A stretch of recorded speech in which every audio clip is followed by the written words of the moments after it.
Hello. Hey, Shaggy. What's up, man? Hey, how you doing, buddy? I'm good, bro.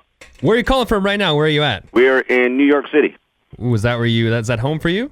No, this is where my offices are. I live in Kingston. Ooh, that's right. Kingston, Jamaica. Oh, wow. Yeah, man. Very cool to talk to you, my friend. I've been a fan for a long time. Oh, blessings. And then, very oddly enough, so is my mother. Hey, we have fans that stems across the board, man. We have young fans plus more mature fans. So I don't disbelieve that. I remember the day she brought home Hot Shot. She's like, check out this album. It's really good. Big fan. Bless, man. Bless. So you've been doing this for a little while now, and it's incredible the success you've had so far. It's amazing. I was just on your YouTube channel. All your videos are well over 1 million views. Like Angel, we're crossing over 40 million views on that. People love how did you ever think you'd be here? As a little guy coming out of Jamaica, nah. Not at all, you know what I mean? But, I've been blessed with with the ability to write songs and the ability to come up with these songs that are not just hit, but monsters. Yeah. And some of these songs I don't even write. They kind of choose me at the end of the day, and, I'm writing it, but that comes from a higher place, you know what I mean? And they've transcended into, even people haven't heard me on the mainstream for the longest, but I've been constantly touring. That has allowed me the opportunity to tour in almost every country in the world, and I do this on a year-to-year basis. And I came into music because of the touring aspect of it, because I like being on stage. I like being out on the bus. I like being in front of a different audience. In every day. You know what I mean? And this is what I do. This is what I like. Now your sound is so different than when we first heard it. So different than anything else out there. Now, was there ever a concern that after the huge success of that first big single, that it was a one-hit thing for you? Did you ever worry that? Oh yeah. I was labeled as the one-hit wonder. In 1993, when we did Old Carolina, it was like, oh, Shaggy's a one-hit wonder because of the sound. It's such a unique sound. It's it's a one-off, And then I came back. I was faced with two things. One, the first record was a partial cover. They were like, well, it's a cover, so that's why he made a big record, it was done by the Folk Brothers. So I was faced with a record saying I have to make a record bigger than North Carolina, and I have to make a record that I wrote completely, or else my whole career is going to be downhill. So, and the next song I wrote was Mr. Bombastic. And then they said, oh, well, maybe it's a two-hit wonder. You're like a 12-hit wonder now? You got greatest hits, man. Wow. That's a pretty good thing to live with, though, being like a 15-hit wonder. It's not so bad. I could do something like that. I mean, we've sold, close to about, 25, 30 million records throughout my career. Wow. As a reggae artist, we're one of the biggest selling artists next to Bob Marley, and that's a cool place to be, And it's good to can't be able to go around and sing these records, and people are like, man, I didn't know he sang that one too. Oh, he sang that record too. They start remembering these as we're playing them.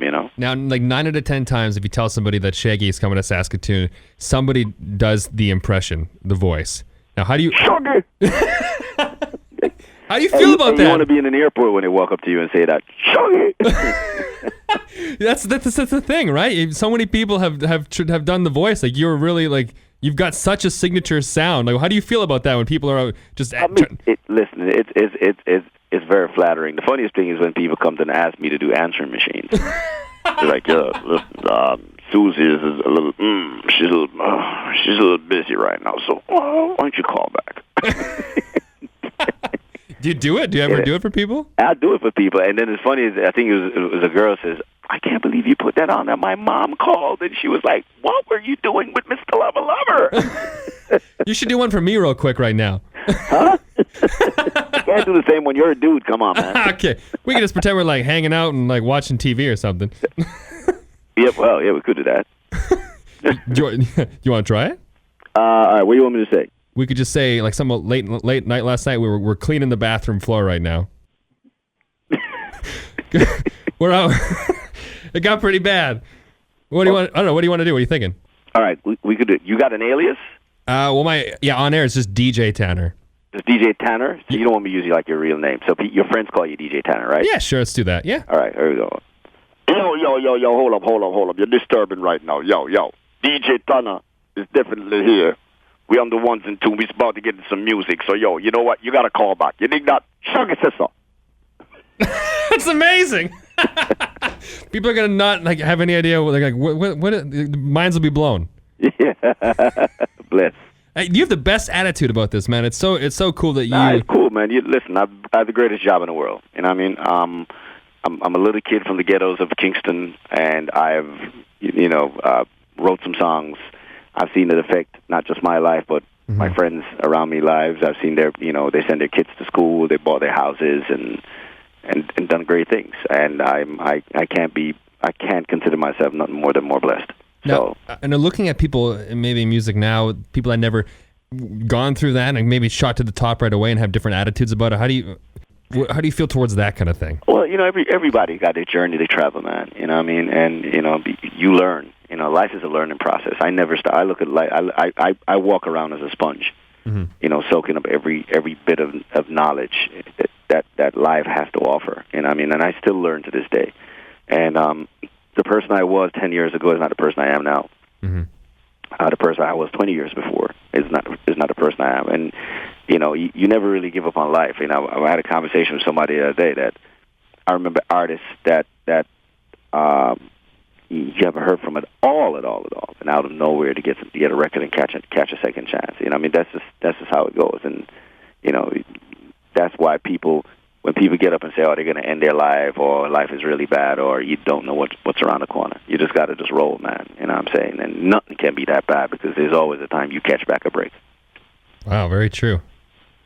Wow, Shaggy, you are a philosopher, my friend. Maybe I should do speaking, huh? Yeah, motivational speaking. Yeah, if you ever want to give up on the music thing, you could totally. Nah, but I would listen. I've been offered movies. I've been offered my own TV shows. I've been offered I like touring, man. I mean, it's I don't have a big life. I think people ask you what wealth is. Wealth is either you have a bunch of nice things, beautiful house, cars, beautiful wife, all of that, or you have.